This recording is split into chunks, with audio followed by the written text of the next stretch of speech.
All right, Coach. You mentioned it. You had a not too late, but late enough drive back here tonight. Now that you've had a little bit of time to reflect on that matchup against Rice, what are some initial thoughts?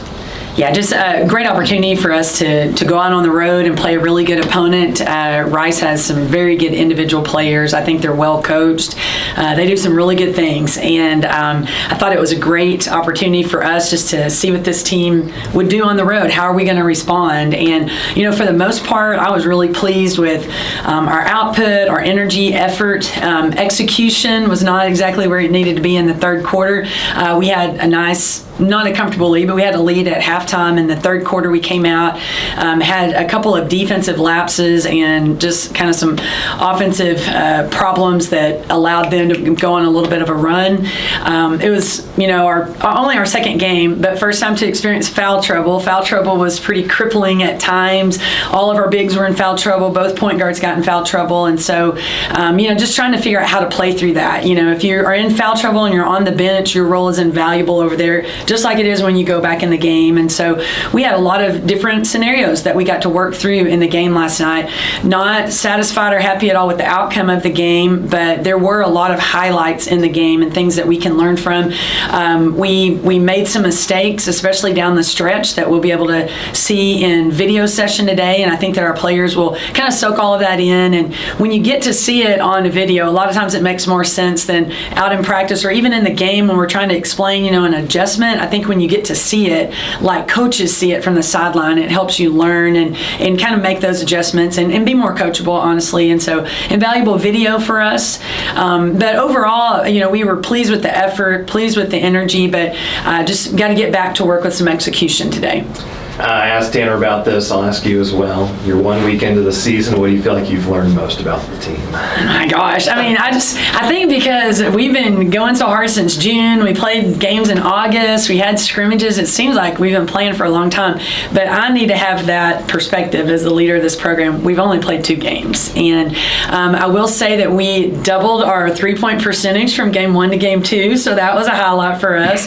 And in the second half, we didn't make a 3. And that is not going to be typical ACU women's basketball. We have great 3-point shooters, and we kind of have to figure that out.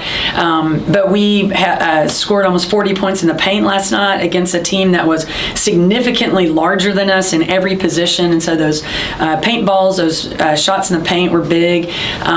One thing that we really want to hang our hat on this year, I think we've got the people to be a really good rebounding team, and we did not do a good job of that last night. I think we maybe took some plays off where we could have had some extra possessions if we had everybody doing their job of rebounding, and so that'll continue to be a point of emphasis. But we really like our team. Last night we had some issues, I think, just because we don't have that much experience playing in close ball games together, and I don't know how you get that except to play in close ball games together. And so it'll take a little bit of time, figuring out what lineups need to be on the court in certain situations. But again, we really like this team, lots of energy. I appreciated all the feedback I got from fans last night. We had a really good crowd there, lots of ACU fans at the game. And, the consistent compliment that I got is just how hard our team played and how much energy the bench had. 2 things that we really encourage a lot on our team, and 2 things that we feel like can really help with our success.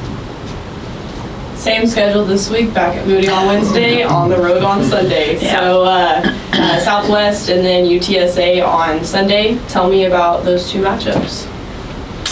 So our game on Wednesday is one of the wildest games of the year. If you haven't been to an elementary kid game, you need to come on Wednesday. It's at 11 a.m. We'll have several thousand elementary age kids bust into Moody Coliseum.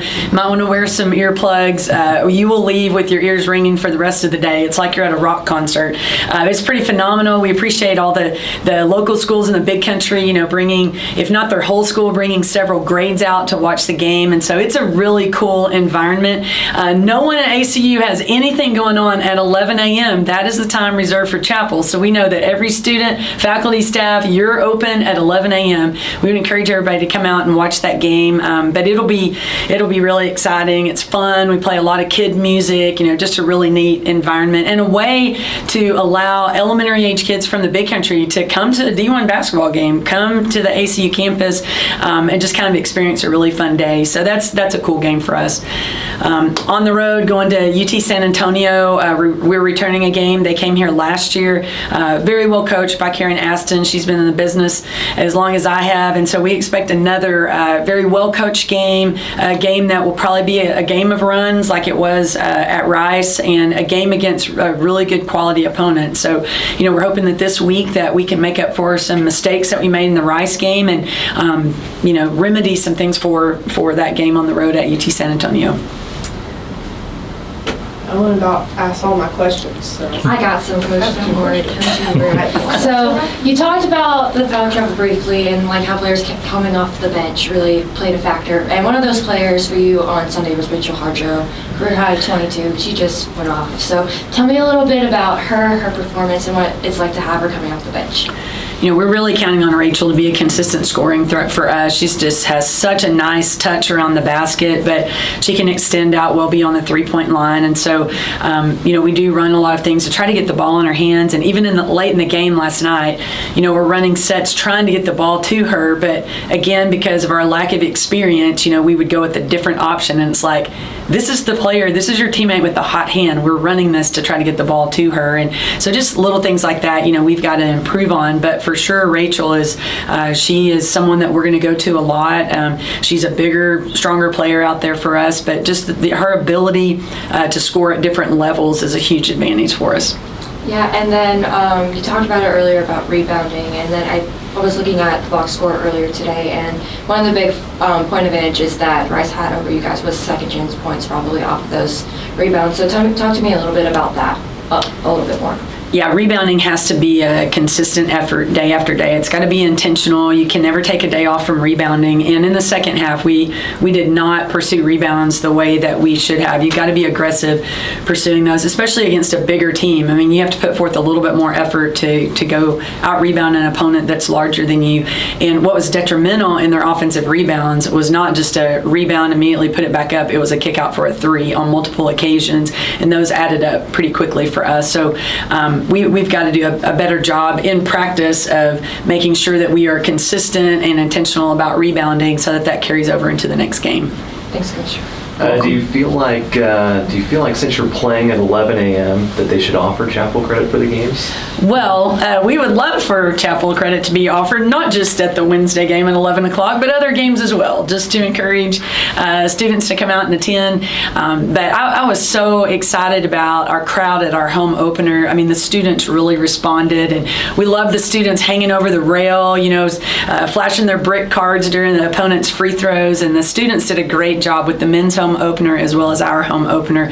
But we would always welcome chapel credit for any of our games. That would be awesome.